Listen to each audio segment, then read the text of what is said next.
Hi guys, welcome back to my channel. Now I'm sure as you can tell by the title of this video, we're going to be talking elections, and I've decided to start a series on my channel basically called Election Watch. And what I want to do is that I want to use this series to basically talk about everything that leads up to an election, the day people go to the polls and the day that the results are released. Now I thought it would make sense to start with the elections that are closest to home, and those are the Zim elections that are happening on the 30th of July. South Africa will be taken to the polls sometime next year, so I'll be doing a series like this surrounding South Africa as well. Now before we get into some of the drama and some of the controversy that's been happening, I thought it'd be a good place to start with some of the basics of the Zim elections. Now currently 5.5 million people have been registered to vote in this election. According to the Zimbabwean Herald, the ZEC has set up more than 10,000 polling stations across the nation for people to go and cast their votes. Now, in order for someone to be a candidate, they need 10 nominations from the 10 provinces in Zimbabwe, and they would have to pay a $1,000 registration fee at the nomination court. Now, results are supposed to be publicly put out at the various polling stations where members of the public can go and take note and take record of these results. Now, the good thing is that members of the public and the candidate can basically go and see what's going on in terms of their ward, their constituency, and the country as a whole as the numbers keep coming in. Now, what happens in the instance where there's no clear winner, where there's a draw? Well, the law dictates that a winner will have to be chosen by drawing of lots. Now, this will be done by the chief election officer, and it's done in the presence of a judge of the electoral court, as well as the candidates or agents if they want their agents to be there. This will come down to pure luck, and it has never happened before in the history of Zim elections. Now, in the instance where there needs to be a recount, so when a candidate feels dissatisfied with the outcome of the results, they will have to request in writing 48 hours after the results have been announced to say that they want a recount. Now, the ZEC Commission itself can also request a recount if they feel that there's been misconduct that's materially affected the outcome of the results. Now, this recount will have to be completed within 5 days after the final results have been issued, and the recount will have to take place in the presence of all the people who were there when the initial count was done. Now that the basics are out of the way, there's been some controversy and some drama leading up to election day. Now, the very first one I wanted to talk about was the report that came out that said that some police officers were voting at a major police camp in Bulawayo, of which the ZEC came out to say that it was hogwash, and I believe they said it was cheap propaganda. The awkward thing about this though is that the Zimbabwe Republic Police basically issued a statement to not deny that people were voting, but to say that police were voting and that they would be using the postal voting system, which is allowed for in the Electoral Act. Now, in a radio interview, ZRP spokesperson Charity Charamba was basically quoted as saying that yes, police had been voting and that they were going to use the postal voting system. Now, the problem here is that you have the ZEC saying it's not a thing. You have the ZRP saying that it is something that's happened. And these are the types of inconsistency that cause people to be nervous and cause for there to be anxiety. Point is, at the end of the day, video footage did emerge which showed police basically voting and the entire process being conducted by the police. Now, it needs to be noted that the law prohibits the use of military barracks and police camps as polling station. And the thing that's weird here is that postal voting doesn't require a polling station. So postal voting is not like normal voting where you get your paper, you take your candidate and you put it in the box and you go. Postal voting, you still get your ballot, you pick your candidate, you put it in an envelope and it gets shipped. So there really was no need for there to be a polling station for postal voting. The other issue with postal voting is that it leaves a lot of room for abuse and for things to go wrong, because it's difficult to monitor because there's so many different places that it will be coming from, and because it's scattered in nature. The ZEC has then come out to basically change the narrative that they gave before to say, when they were saying that it's hogwash and cheap propaganda, to basically say yes, it's something that's happened and they're using postal voting. Again, these are some of the things that have people feeling a little bit anxious leading into election day. Secondly, there's been a lot of drama surrounding the voters' roll, and I'll give you an example. The world's oldest person is 141 years old and lives in Zimbabwe. They're followed by a 134-year-old who also lives in Zimbabwe. This is according to the voters' roll. Now, the main opposition's chief election agent, Jameson Timber, basically said that the fact that they're really old people on the voters roll isn't the only source of concern. According to him, on the voters roll, there are more than 100 people who are there who share the same address, and there's a case of multiple people having one ID number. As I stated in the previous Status of the Nation video, Nelson Chamisa has basically said that he's very uncomfortable with the ballot paper, and it's clear that opposition suspicions now extend beyond just the voters roll and into the paper, where they were talking about the quality of the paper, the design, the printing, and the storage of the paper. All of these things are making them very suspicious. They've even gone as far as to tell people to bring their own pens the day of voting because they don't trust the pens that will be provided to them. Now, something like this might seem incredibly petty, but I think the thing to remember here is where this country comes from and the history of how elections have always happened. So any type of suspicion or anxiety that people feel makes sense because of where people come from, and to a degree it is warranted because, like I say, of the history. An issue surrounding the voters roll really doesn't help people feel confident and feel that they can trust the ZEC going into the elections. Priscilla Chigumba of the ZEC has basically denied all of opposition's requests, some of which included them actually going to touch and physically inspect the paper, and she says it's because their parties were invited the day of the printing of the ballot. Now, some opposition parties have confirmed that they were invited.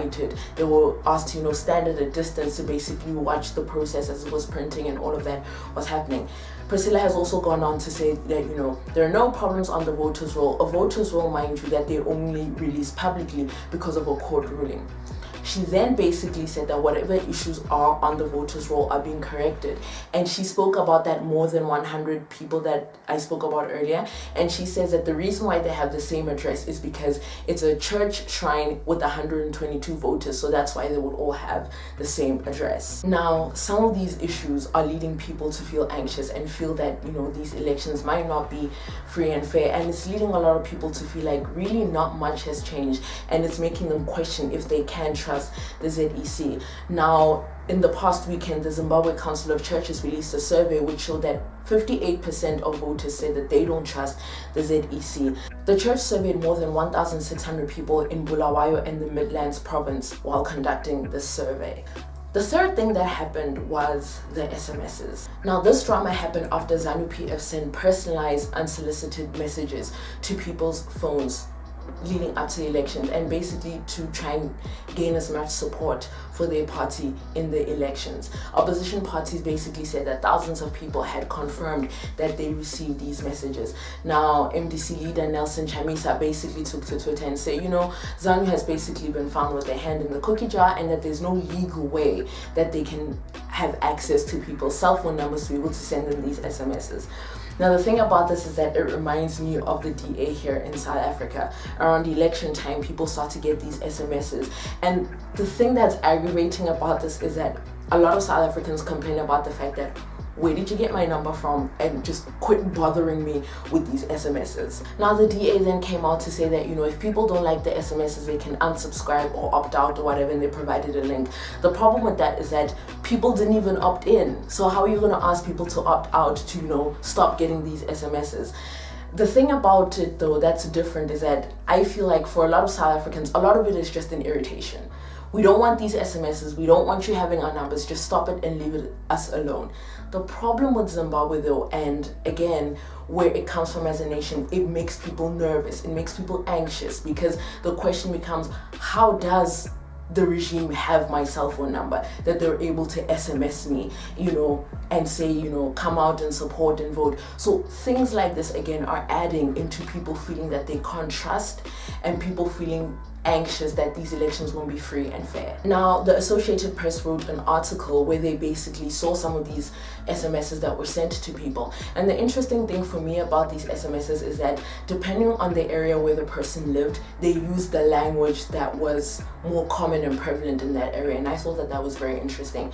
ZANU-PF spokesperson Simon Kaya Moyo basically did not deny that the ZANU-PF had been sending SMSs to people, but what he did deny is that they were getting the data from ZEC, which I think a lot of people assumed was the case. The only problem, though, he never said where they got the data from to be able to send people these SMSs. That's a problem. The interesting thing for me, though, about these elections is that ZANU is clearly finding themselves in a very different position. It's something that's very new for them. since a very long time. And Emerson Mnangagwa is presenting himself, or is wanting to present himself, as a change candidate. It's a little awkward because in this situation, he's running against his own party's legacy.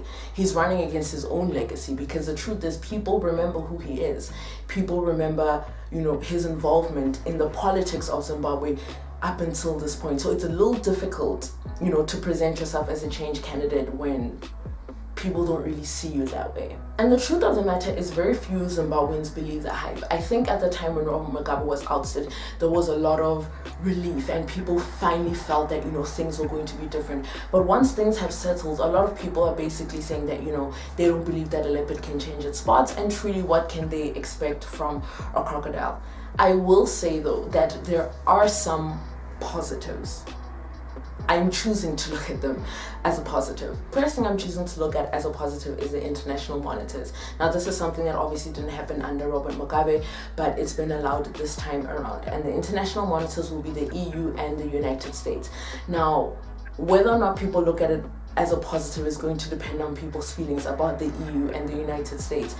But for me, the mere fact that there are international monitors, I think is a good thing. Other thing that I'm choosing to look at as a positive is that the High Court basically said that police chiefs need to not campaign for ZANU anymore, and that opposition parties can go to rural areas and hold rallies and, campaign, which is something that we've seen, which wasn't happening before, which again, I'm choosing to see as a positive. But the truth of the matter is that some fear still remains. Now, a survey was conducted by Afrobarometer on the 31st of May, and it said that 31% of people worry that their ballot is not secret. 41% believe that security forces will not be able to handle the outcome or be willing to accept the outcome of the result. And 40% of people fear and believe that there will be violence after the polls. Now, it's clear, even with all of these positive changes, when you look at the various surveys that are conducted, that fear still runs deep and people still are concerned, even going into this election, that it won't be as free and as fair, only because, again, I think of the history, that people remember and the things that have happened every time elections have been held in that country. And it's something that I understand, and it really is heartbreaking that people feel this way. So those are just a few of the things that have been happening leading up to the elections on the 30th of July. And what is clear is that with every step that's taken forward, there's so many steps that are taken back, with people again finding themselves in positions where they're very fearful, they're very scared, they don't know how this is going to turn out, they don't know if, when the results are released, everyone will be accepting of those results and people will be able to move on. I am hopeful, and I pray that these be elections that are free and fair, and that people can go in there and they can vote with their hearts without any worry or any anxiety, about what could happen to them because they voted for this one and not for the other one. But like I said, I am hopeful.